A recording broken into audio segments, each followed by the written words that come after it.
Joining us now, the president and CEO of the National Center for Policy Analysis and a Fox News contributor, Colonel Allen West. Colonel, thanks for joining us this morning. It's a pleasure. Good morning to you, Tucker. So why is it so difficult to say that we are locked in a war with radical Islam? Well, first of all, I think that we have to come to understand that when tolerance becomes a one-way street, it leads to cultural suicide. And when you look at the recent speech that was given by Egyptian President al-Sisi and compare it to some of the things that we are saying in Western civilization, there is no wonder why we have gotten to this point.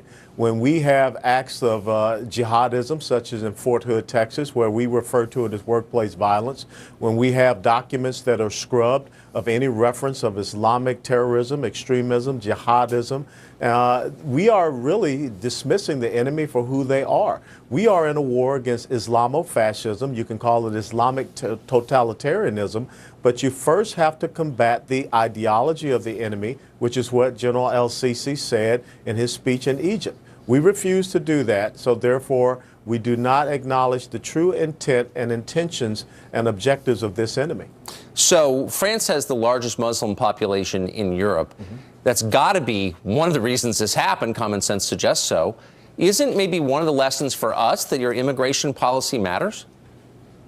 Well, we need to look at our immigration policies, especially those that are immigrating from countries that have terrorist affiliations, on terrorist lists, or are harboring terrorist entities. But the most important thing, and you touched on it earlier in the program, is this sense of multiculturalism where we see these no-go zones being set up, where essentially Muslim communities in some of these countries in Europe especially are isolating themselves from the host nation's culture and running their own Sharia law or their own type of law enforcement. And that is where you see the fostering and the festering of this Islamic totalitarianism. Exactly. I mean, many religions, many ethnicities, great. One culture. I mean, that seems kind of obvious. So in light of all of this, the Pentagon has announced closing of American military bases overseas. Is it the right time for a drawdown?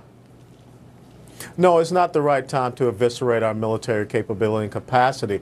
You know, I, for one, will tell you we do need to move away from the forward deployed Cold War strategy, but it needs to be replaced with a more power projection 21st century battlefield strategy where we make sure that we have our forces that are expeditionarily positioned to be able to confront some of these burgeoning crises. We should be having military-to-military contact in Poland, Ukraine, the Baltic states. We need to make sure that we can rapidly respond to any of the geographic combatant commanders, because that is the only way we're going to be able to be proactive in defeating and denying this enemy sanctuary wherever he exists.